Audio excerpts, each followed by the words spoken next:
Good morning. My name is Gadsden, Peter Gadsden. I'm the minister of St Paul's Church here in Bexhill-on-Sea.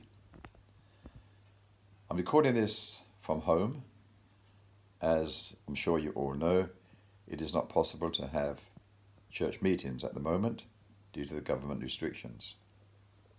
But I'd like to speak just a few moments on the coronavirus situation.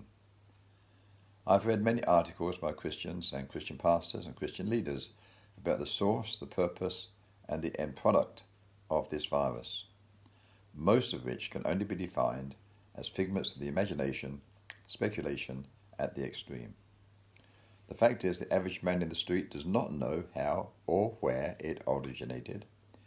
The answer is known only to a few political and scientific elite. It is currently estimated that less than 20,000 people have died worldwide as a result of this disease. How true that is, who can tell? It is to be admitted that this is a very serious situation, but to bring it into some perspective, if we go back just over 100 years, that is to 1918, 1919, we find there that there was a pandemic, a very virulent disease called Spanish flu, and it is estimated that this killed between 20 and 50 million people. The number of the fatalities in the United Kingdom was estimated to be 200,000. That's roughly 0.5% of the pre-First World War population. Since then, there have been two further epidemics, the so-called Asian flu and the Hong Kong flu. Asian flu began in southern China and spread around the world in 1957 to 58. Up to 4 million deaths were attributed to this outbreak, including 33,000 in the United Kingdom. The Hong Kong flu epidemic of 1968-69 also began in southern China and led to a comparable number of deaths worldwide, although in the United Kingdom the number was higher than for the Asian flu, totaling around 80,000. Local authorities and the press gave some useful advice. For example, the Bexhill Observer advised readers to avoid crowds by catching a later train home or sitting as far as they could away from other people in the buses and wearing extra coats.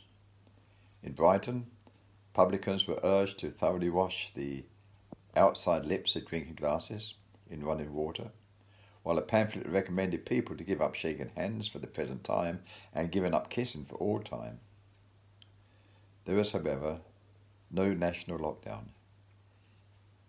And the point is this: it is also claimed that there are some 56,000 people who die each year as a result of cold, winter cold, flu and associated diseases. Now, none of those things that I have said are designed to undermine what is going on, but simply to give some perspective to the problem. One of the problems with this current virus is that it's contagious before any symptoms appear, which is why so many people apparently are getting infected. This coronavirus family causes diseases, illnesses, and they range from the common cold to more severe diseases such as SARS, that is severe acute respiratory syndrome, or MERS, that's the Middle East respiratory syndrome. That is according to the World Health Organization. There is, however, a pandemic, and like the one we've been speaking about, the symptoms do not appear immediately. It is, however, far more deadly than anything that these viruses can throw at man. It is called spiritual iniquitous nature, that is sin, S-I-N, and it is a killer. It's a killer that's never spoken of in the Houses of Parliament. It's a killer that is never treated in hospitals. It's a killer that is never dealt with at the local doctor's surgery. Yet it destroys billions of people every year. In fact, the world population is well over 7 billion, and all are suffering from this particular disease. Nobody is immune to it, and it is guaranteed and has a guaranteed end, and that end is twofold. Just let me quote for a moment the greatest authority on this subject, the authority in heaven and earth, which states that the wages, that is the remuneration, the payment for SIN, is death. This means both physical death and spiritual death. and there are no vaccinations, no inoculations to save you from it. The reason being we are born with it in our blood. As life is in the blood, so this sin is inherited. The highest and greatest authority on the subject says that all have sinned, where sinned is the active word for sin, sin. What is the definition of sin? It is the transgression, that is the disobedience of the law.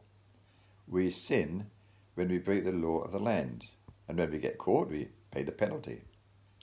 However, the law, that is, the law here, is God's law, and that is something we have all broken. And if we say we haven't broken the law, then we make God a liar, and the truth is not in us. And the punishment for this is spiritual death. It is this that needs dealing with, and it is so deeply entrenched that there is only one person who can deal with it, and that is God himself. We read these words: "For God so loved the world, that he gave his only begotten Son, that whosoever believeth on him should not perish but have everlasting life. For God sent not his Son into the world to condemn the world, but that the world through him might be saved. He that believeth on him is not condemned, but he that believeth not is condemned already,